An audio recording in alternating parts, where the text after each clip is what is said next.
Yang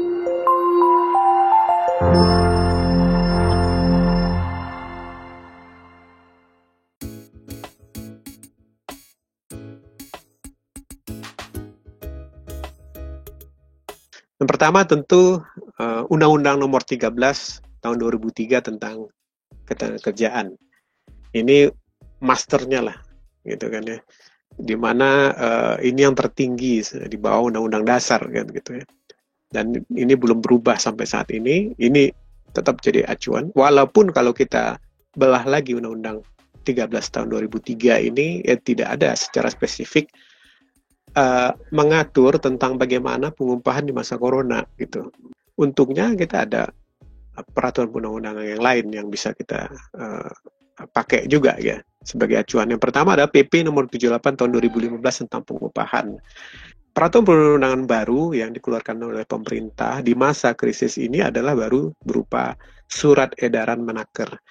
Nah, saya mencatat ada 2 surat edaran Menaker yang dikeluarkan oleh Menteri Tenaga Kerja Republik Indonesia.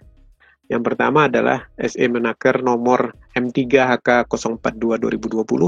Ini terkait dengan perlindungan kerja.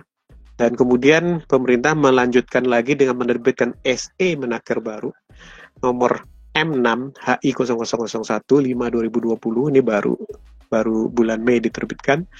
Ini terkait dengan pembayaran THR. Nah, di sini saya coba bagi 3 juga upaya-upayanya. Yang pertama adalah penundaan pembayaran sebagian upah karyawan. Ya, jadi ditunda sebagian upahnya. Kemudian ada yang kedua, pengurangan komponen atau besaran komponen upah. Atau bisa juga kalau sudah tidak bisa ditunda, dikurangin juga nggak bisa. Karena memang perusahaan sudah tidak mampu lagi untuk membayar gaji karyawan, apalagi misalkan karyawannya juga sudah tidak sama sekali sudah nggak bisa diharapkan untuk bisa berkontribusi. Let's say misalkan kalibrasi udah dilakukan, ya dicoba dicarikan posisi yang bisa berkontribusi nggak ada lagi misalkan, ya kan? Sementara perusahaan juga tidak bisa lagi menggaji dia, gitu. Pilihan terakhir adalah layoff karyawan, gitu.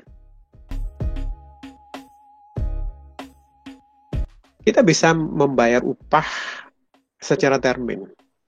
Ya, balik lagi peraturan undang-undang ini diperbolehkan zaman corona ini untuk keberlangsungan usaha. Nah, kemudian kedua, bisa juga upahnya ditangguhkan sama sekali, jadi nggak dibayarkan. Sama kayak THR tadi, kita bayarkan nanti ya 3 bulan lagi misalnya. Atau ada satu pilihan lain sebenarnya.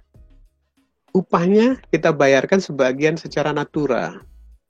Nah, jadi artinya tetap dibayarkan upahnya, tapi sebagian dalam bentuk kas, sebagian lagi dalam bentuk natura, dalam bentuk barang misalkan. Barangnya apa misalkan?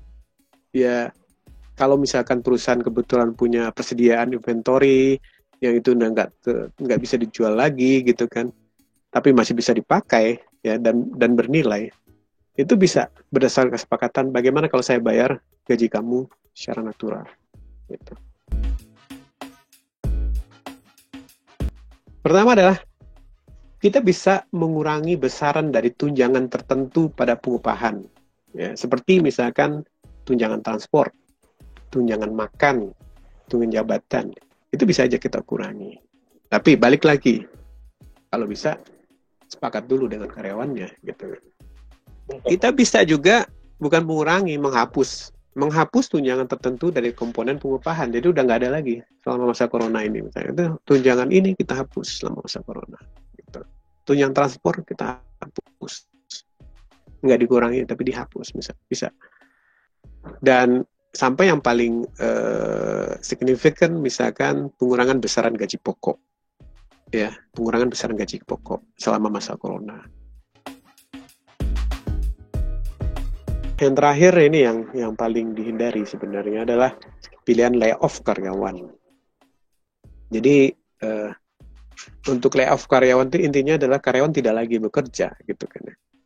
Nah, ada beberapa pilihan. Yang pertama, dia dirumahkan, ya selama beban kerja memang tidak ada ya, kamu udah nggak ada job misalkan ya, yaudah kamu di rumah, tapi digaji pada tingkatan tertentu.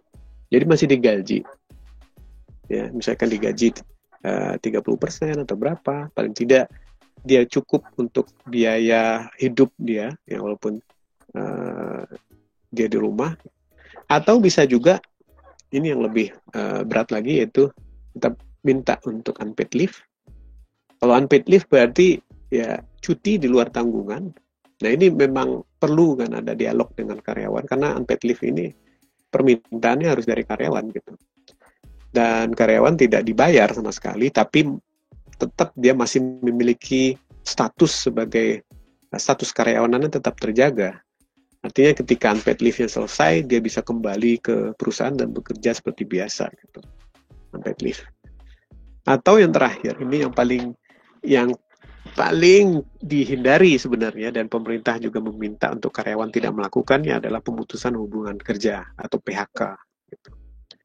Tapi ini adalah suatu opsi yang niscaya, istilahnya ketika perusahaan sudah tidak bisa lagi melakukan opsi-opsi yang lain ya, sebelumnya akhirnya berujung ke sini. Nah, gitu. Jadi mau nggak mau, demi keberlangsungan perusahaan, kalau memang terjadi ya kita nggak bisa hindari gitu. Nah tapi semangatnya tentu adalah kalau bisa kita lakukan dulu gitu, upaya-upaya sebelumnya yang tadi sudah kita lihat bersama, sebelum sampai kepada opsi ini.